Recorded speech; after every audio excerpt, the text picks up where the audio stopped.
आणि आपल्यासोबत आज एक स्पेशल गेस्ट आहेत विजय सोनावणे. आपल्याला त्यांच्याशी गप्पा मारायचा आहे. सर, आम्हाला किंवा सगळ्यांनाच जितके अवॉर्ड्स माहिती आहेत, जितकी नावं माहिती आहेत, ते सगळे तुमच्याकडून आलेले आहेत. म्हणजे अगदी आता आपण बघितलं की लता मंगेशकर पुरस्कार आहे, त्याची जी ट्रॉफी आहे तीही तुम्ही बनवलेली आहे. आम्हाला सांगा, अवॉर्ड डिझायनिंग म्हणजे नक्की काय?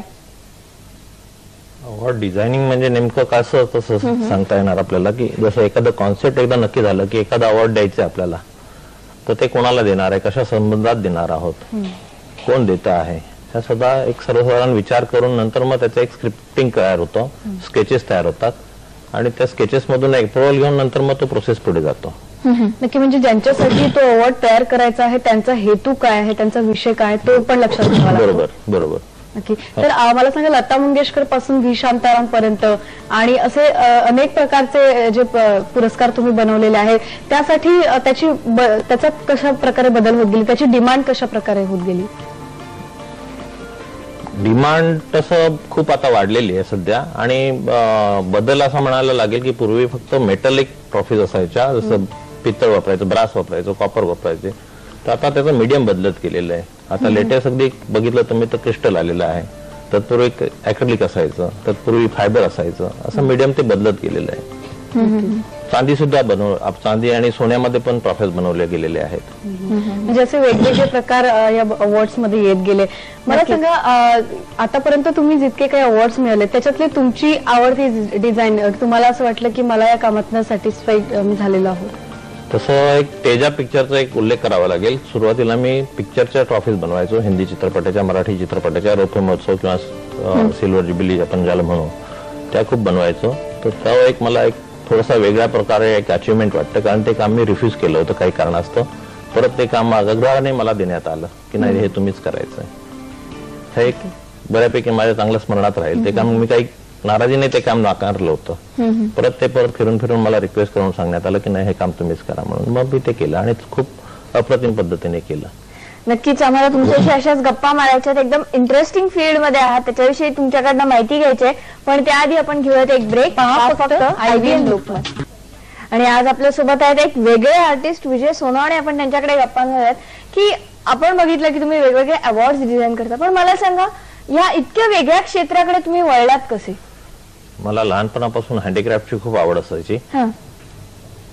तर त्या दृष्टिकोनातून मी ज्यावेळेला आर्ट स्कूलमध्ये होतो तर मला असं एक आलं होतं बोलणं की बाबा ट्रॉफी डिझाईन करायची. मग त्या ट्रॉफी आपणच का बनवू नये, ह्या दृष्टिकोनातून मी पुढे चाललो. आणि सगळ्यात पहिल्यांदा मला सतीश कुलकर्णींचा जो एक चित्रपट होता, नवरी मिळे नवऱ्याला, जो सचिनने डायरेक्ट केला होता, त्याचं काम मला मिळालं. आणि तिथून मग मला नंतर पुढे मागे बघावं लागलं नाही. त्या कामाचं खूप अप्रिशिएट केलं सगळ्यांनी. त्याच्यानंतर मी एक खास उल्लेख करू इच्छितो की हिंदी चित्रपटाचे जे एक डिस्ट्रीब्युटर होते रमेश सिप्पी, त्यांनी मला सुरुवातीला हिंदीमध्ये खूप वाव दिला. म्हणजे आग्रहाने नाही, हे काम तुम्हीच करायचं. किंवा अगदी साऊथचे जे प्रोड्युसर असायचे त्यांनाही सांगायचे की इकडेच काम करा. तिथपासून मला कुठे मागे बघावंच लागलं नाही. सगळ्यात माझा पहिला चित्रपट होता नवरी मिळे नवऱ्याला, नंतर पाताळ भैरवी.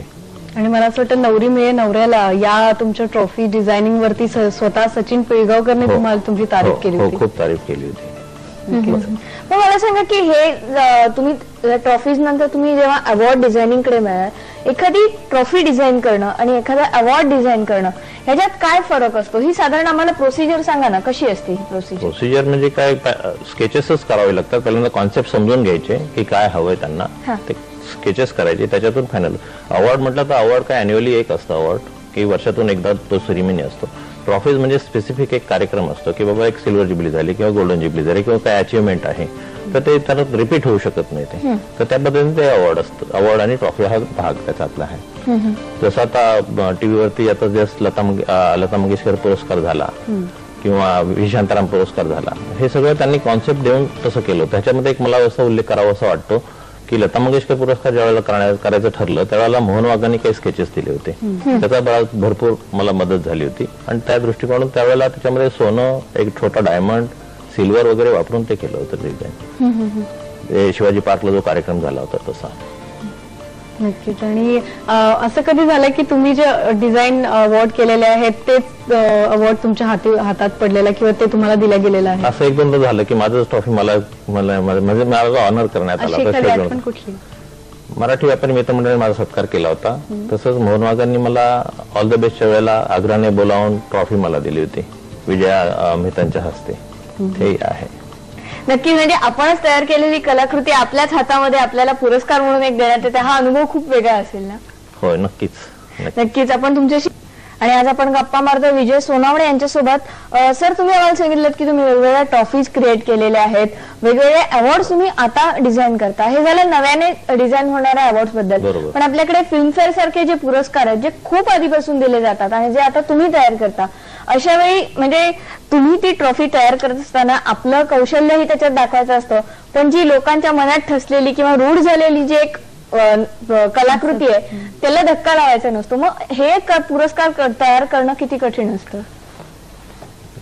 फिल्मफेअरचा विषय निघाला म्हणून असं सांगू इच्छितो की अनेक वर्ष माझ्याकडे दुसरे मीडिएटर जे असतात एजंट्स, ते माझ्याकडे काम घेऊन यायचे, कोटेशन घ्यायचे, परंतु मला कधी काम मिळालं नाही ते. आणि माझं असं प्रिन्सिपल होतं की आपण डायरेक्ट काम करायचं. तर फॉर्च्युनेटली प्रदीप गुहांनी फिजा पिक्चरच्या ट्रॉफीसाठी मला बोलवण्यात आलं होतं आणि ते आमचं हार्डली 10 मिनिटात मीटिंग संपली. त्यावेळेला त्यांनी विचारलं तर मी फिल्मफेअर का नाही बनवत. मी म्हटलं मला डायरेक्ट काम हवंय. तर ते म्हणाले ठीक आहे, आता तुम्ही चालू करा 6 वर्षाचं फिल्मफेअर, मी सांगतो तुम्हाला. तर बरं म्हटलं. तर मग त्यांनी मला एक स्पेसिमेन म्हणून ट्रॉफी दिली, त्याच्यामध्ये डिटेल नव्हते. मी म्हटलं की ह्याच्यात नाही, पूर्वीच्या ट्रॉफीमध्ये खूप जमीन आसमानचा फरक आहे. तर म्हणे तुम्ही मला दाखवा पूर्वीची ट्रॉफी. मग मी किरण शांतारामकडे गेलो. अण्णांना मिळालेली जी व्ही शांतारामना मिळालेली ट्रॉफी होती ती घेतली. त्या दोघी त्यांना प्रदीप गुहांना दाखवला, फरक दाखवला, त्या जमीन आसमानचा फरक होता. मग ते म्हणाले की तुम्ही आता पूर्वीची जशी होती त्या डिटेल्समध्ये तुम्ही ही ट्रॉफी बनवा. मग त्याच्यानंतर आता गेले 8 वर्ष आम्ही फिल्मफेअर बनवत आहोत. नक्कीच. या फरकाबद्दल आपण बोललो. आपण बघितलं की फिल्मफेअर सारखे जे अवॉर्ड्स असतात त्याची डिझायनिंग फिमेल त्याच्यात आपल्याला आकृती दिसत असते, त्याचं का त्याच्या मागे काही कारण स्पेसिफिक असं काही सांगता